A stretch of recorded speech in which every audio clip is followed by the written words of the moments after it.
Hello and welcome in my channel Ravindra Mohan mechanical students. आज हम engineering drawing की class में इंजीनियरिंग कर्व से रिलेटिव टॉपिक को कवर करने जा रहे हैं और इस टॉपिक में आज हम पैराबोला ड्रॉ करना सीखेंगे। पैराबोला को ड्रॉ करने की डिफरेंट मेथड्स हैं और इन मेथड्स में से एक मेथड्स है रेक्टेंगल मेथड। तो आज हम रेक्टेंगल मेथड के बेस्ड पे जो क्वेश्चंस यूनिवर्सिटी एग्जाम में आया हुआ है उस क्वेश्चन को यहाँ पे सॉल्व करेंगे। क्वेश्चंस इस प्रकार से है, construct a parabola inscribe in a rectangles having a side of 125 mm and 75 mm respectively. यानी कि एक आपको पैराबोला कंस्ट्रक्ट करना है जो कि रेक्टेंगल के अंदर बना हुआ है, जिसकी एक साइड रेक्टेंगल की 125 mm है और जो दूसरी साइड है वो 75 mm है। इस तरीके से रेक्टेंगल्स दिया है, इस रेक्टेंगल के अंदर हमें पैराबोला ड्रॉ करना है। तो आइए हम सबसे पहले इसकी जो बड़ी वाली साइज है 125 mm की साइज की एक साइड से यहाँ पे ड्रॉ करेंगे। सो यहाँ पे हमने मिनी डॉप्टर से 125 mm की एक साइड ड्रॉ कर ली और दूसरी साइड इसके परपेंडिकुलर स्केल से इस तरीके से हम ड्रॉ कर देंगे। ये हमारी 75 mm की साइड से। अब इसके रेक्टेंगल को कंप्लीट हम इसको कर देंगे, तो रिमेनिंग जो लाइन्स हैं उनको आमने सामने की लाइन को इस तरीके से खींच देंगे। लाइन खींचने के बाद इनकी जो डायमेंशंस है, ये डायमेंशंस इस तरीके से हम यहाँ पे मार्क कर देंगे। मार्क करने के लिए पहले ये एक्सटेंशन लाइन खींच दी, अब ये हम डायमेंशंस लाइन खींचेंगे। डायमेंशंस लाइन में यहाँ पे HB पेंसिल से जो है इसके पहले हम एरो हेड ड्रॉ करेंगे। इस तरीके से ये एरो हेड हो गए और ये एरो हेड हो गया। इसकी यहाँ पे हम साइज लिख देंगे 125। सिमिलरली जो वर्टिकल साइड्स है, इस वर्टिकल साइड की जो है ये एक्सटेंशंस लाइन है और ये डायमेंशंस लाइन है। इस डायमेंशंस लाइन को मार्क करने के बाद इसकी डायमेंशंस यहाँ पे हम रिप्रेजेंट कर देंगे। तो ये एरो हेड बना दिए और फिर इसके जो है ये हमने डायमेंशंस लिख दिए। ये डायमेंशंस 75 mm। अब इसकी मेथड के अकॉर्डिंग हम रेक्टेंगल्स को दो इक्वल पार्ट्स में हॉरिजेंटली डिवाइड कर देते हैं। हॉरिजेंटली दो इक्वल पार्ट्स में डिवाइड करने के लिए हमें 125 mm का हाफ निकालेंगे। तो हाफ जो है, हाफ निकालने के बाद इसको हम रेक्टेंगल को दो इक्वल पार्ट्स में डिवाइड कर देंगे। तो देखिए पहले हम हाफ निकालते हैं, तो 125 का जो हाफ आएगा वो हाफ आएगा 62.5। तो यहाँ 62.5 यहाँ पे हम स्केल से मेजर करके इस तरीके से एक वर्टिकल लाइन ड्रॉ कर देंगे। ये जो वर्टिकल लाइन है ये, अब ये वर्टिकल लाइन इस रेक्टेंगल को दो इक्वल पार्ट्स में डिवाइड कर देगा। अब हम यहाँ पे इसकी मार्किंग कर देंगे, नंबरिंग कर देंगे। तो ये यहाँ पे हमने A लिख दिया, ये B हो गया, ये C और ये D और लास्ट में E और यहाँ पे नीचे F। तो ये हमारे दो रेक्टेंगल्स हो गए, इनके हमने नंबरिंग कर दी।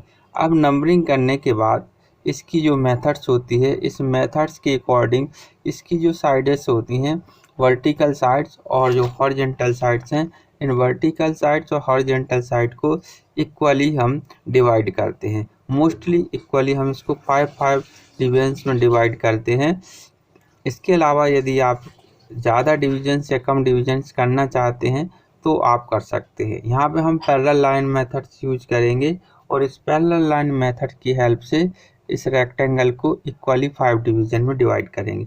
तो पैरेलल लाइन मेथड्स में हमने ये यहाँ पे इंक्लाइन लाइन खींच ली है और इंक्लाइन लाइन खींचने के बाद इस इंक्लाइन लाइन पर इक्वली 5 डिवीजन्स मार्क कर देंगे। तो इक्वली 5 डिवीजन्स मार्क करने के लिए हम यहाँ पे इस प्रकार से, इस तरीके से ये इक्वली 5 डिवीजन्स हम यहाँ पे मार्क कर रहे हैं।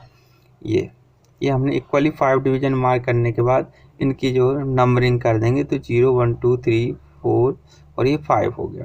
ये नंबरिंग करने के बाद हम इसकी जो लास्ट पॉइंट्स है जो डिवीजन किए हुए हैं, उसके हम लाइन की जो मैक्सिमम लेंथ है उस लेंथ के एंड पॉइंट से मिला देंगे। जैसे हमारे पास यहाँ पे पॉइंट ए से आप एक लाइन है इसके एंड से हमने मिला दिया। सिमिलरली उसी पैरेलल स्केल से नेक्स्ट पॉइंट को मिलाते जाएंगे। तो ये पैरेलल लाइन मेथड्स होती है और इस पैरेलल लाइन मेथड्स की हेल्प से किसी भी लाइन को इक्वली नंबर्स ऑफ डिविजन्स में डिवाइड कर सकते हैं। तो इसको मेथड को यूज करके अब हमने इस लाइन को जो है इक्वली 5 डिवीजन में डिवाइड कर दिया।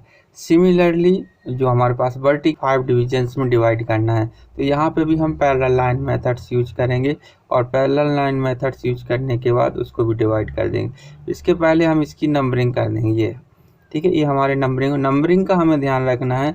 नंबरिंग हमें आउटर से इनर साइड में करना है। जैसे 1 2 3 4 5 ए से 1 से 5 तक जाएगा, एफ तक जाएगा, जो कि ए जो है 1 रहा तो एफ 5 रहेगा। सिमिलरली दूसरा जो रेक्टेंगल रहेगा इसमें भी आउटर से इनसाइड में करेंगे। अब हम यहाँ पे देखेंगे कि जो हमारी वर्टिकल्स लाइन है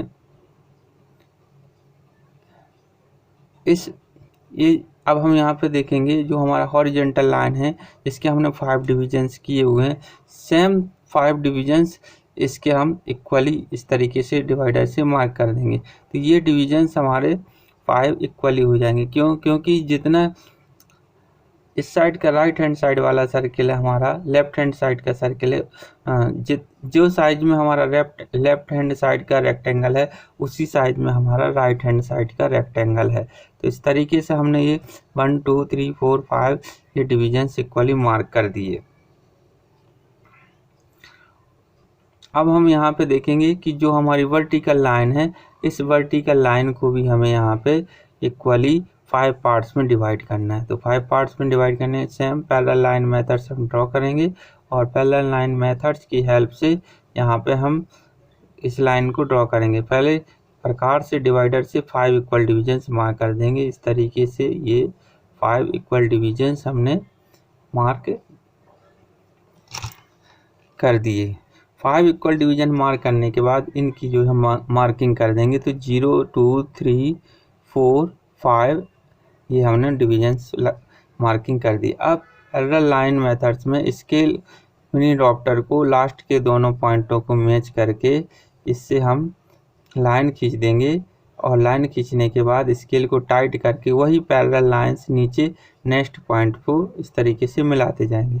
जब हम इस तरीके से मिलाएंगे तो जो हमारी वर्टिकल लाइन है वर्टिकल लाइन इक्वली 5 डिविजन्स में डिवाइड हो जाएगी। तो इस तरीके से अब हम देखेंगे कि हमारी वर्टिकल लाइन और हॉरिजॉन्टल लाइन जो है रेक्टेंगल्स की वो इक्वली 5 डिविजन्स में डिवाइड हो गई हैं। तो डिवाइड होने के बाद इनकी हम मार्किंग कर देंगे। मार्किंग करने के बाद अब हम जैसा कि हमने लेफ्ट हैंड साइड की जो वर्टिकल साइड है उसको इक्वली 5 डिविजन्स में डिवाइड किया है, सिमिलरली अब हमें राइट हैंड साइड की जो वर्टिकल लाइन है उसको भी हमें 5 इक्वल डिवीजन में डिवाइड करना है। तो यहाँ पे अब हम स्केल को यूज करके उसकी जो पॉइंट्स हैं उन पॉइंटों को हम वर्टिकली मिला देंगे, मैच कर देंगे। तो ये देखिए जैसे हमने वर्टिकल लाइन का पॉइंट 1 है उसको हम यहाँ पे मार्क कर देंगे, ये 1 आ जाएगा, ये ऐसा इस तरीके से 2 आ जाएगा, 3 4 और लास्ट का पॉइंट हमारा 5 है। ये पॉइंट हमने फाइंड आउट कर लिए, पॉइंट की मार्किंग कर दें 1 2 3 4 एंड 5। तो ये हमारी वर्टिकल लाइन 5 इक्वल डिवीजन में डिवाइड हो गई। साथ ही साथ हम देख रहे हैं कि जो हमारी नंबरिंग है ये एक ही साइड से स्टार्ट हो रही है और दूसरे साइड को जो है ख़त्म हो रही है। सिमिलरली यहाँ पे अब हम जो हमने हॉरिजॉन्टल लाइन को इक्वली 5 डिवीजन में डिवाइड किया उस पर भी हम सेम वर्टिकल लाइन ड्रॉ कर देंगे। इस तरीके से ये वर्टिकल लाइंस जो है हर एक पॉइंट पे जो कि 5 डिवीजन्स हमने किए हैं उन हर एक पॉइंट पे ये वर्टिकल्स लाइन ड्रॉ कर देंगे। ये जो वर्टिकल्स लाइन ड्रॉ कर रहे हैं इसका पर्पज़ है इसके जो पॉइंट हैं पैराबोला की उस पॉइंटों को फाइंड आउट करना।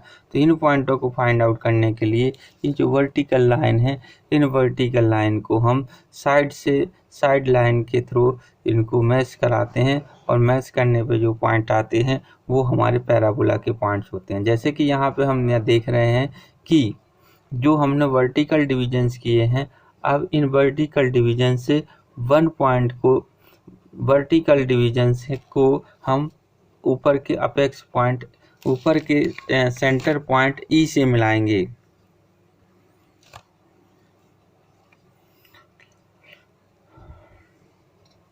तो यहाँ पे हम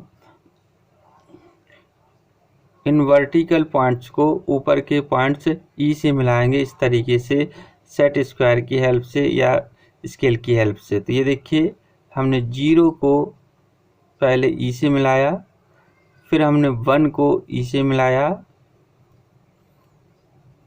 ये देखिए इस तरीके से, फिर 2 को ई से मिलाएंगे,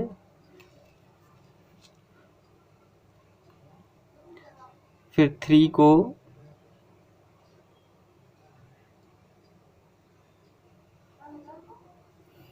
फिर 4 को,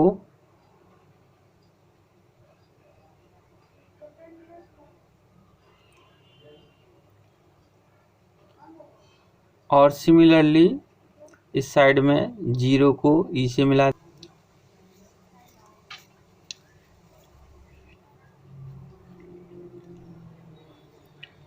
फिर 2 को ई से मिला देंगे, फिर 3 को मिला देंगे ई से,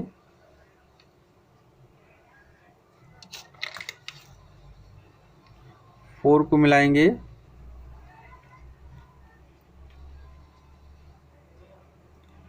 इस तरीके से हमारे सारे पॉइंट्स मिल जाएंगे।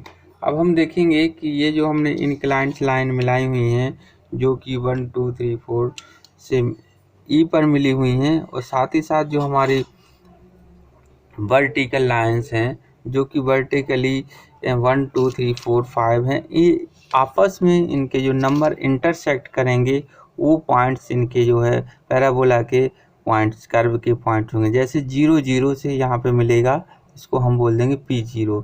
अब दूसरा हम देखेंगे 1 वर्टिकल लाइन और 1 इंक्लाइंड लाइन कहाँ पे कट रही है, इस जगह पे कट रही है, तो इसको हमारा P1 पॉइंट कहलाएगा।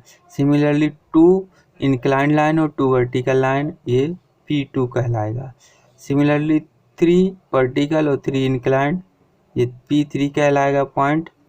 और ये 4 के लिए 4 वर्टिकल 4 इंक्लाइंड, ये हो जाएगा हमारा P4, और ऊपर का हमारा P5 पॉइंट होगा। सिमिलरली लेफ्ट हैंड साइड के रेक्टेंगल के लिए P4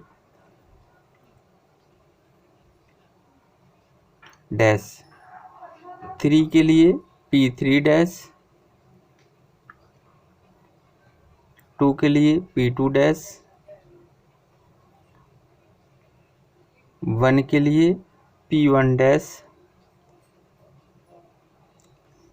और 0 के लिए P0 डैश।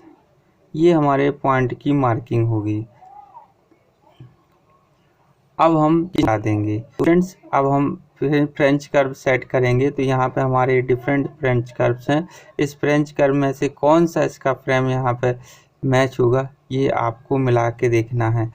हो सकता है कोई फ्रेंच कर्व आपके पास जल्दी मैच हो जाए और कोई फ्रेम का आपके पास जल्दी मैच ना हो, उसमें आपको सेट करने में टाइम लगे। तो टाइम कुछ भी लग सकता है, लेकिन आपकी परफॉर्मेंस के ऊपर डिपेंड करता है आप कितने जल्दी इसको कर सकते हैं। तो यहाँ पे हम ज़रूरी नहीं एक फ्रेम में पूरा मिले, तो हम फ्रेम के टुकड़े टुकड़े लेके उसको एडजस्ट करेंगे। लेकिन एक ध्यान रखेंगे कि एक साइड में जो फ्रेम मिला है, हमेशा दूसरे साइड में भी वही फ्रेम मिलेगा, इसलिए आपको ज़्यादा फ्रेम यूज करने की ज़रूरत नहीं पड़ती है। आप एक ही फ्रेम से जो है एक साइड का और दोनों साइड के सेक्शंस जो कवर कर सकते हैं। तो स्टूडेंट्स, ये हमारी मेथड सी रेक्टेंगल मेथड की हेल्प से पैराबोला ड्रॉ करने की। तो स्टूडेंट्स, आपने देखा कि रेक्टेंगल मेथड से हम किस तरीके से पैराबोला ड्रॉ करते हैं। मुझे यकीन है कि आपको इस मेथड से अब पैराबोला ड्रॉ करने में कोई दिक्कत नहीं होगी। साथ ही साथ मुझे ये भी यकीन है कि आप मेरे इस चैनल को सब्सक्राइब ज़रूर करेंगे और अपने दोस्तों को इसको शेयर करेंगे। जय हिंद, जय भारत।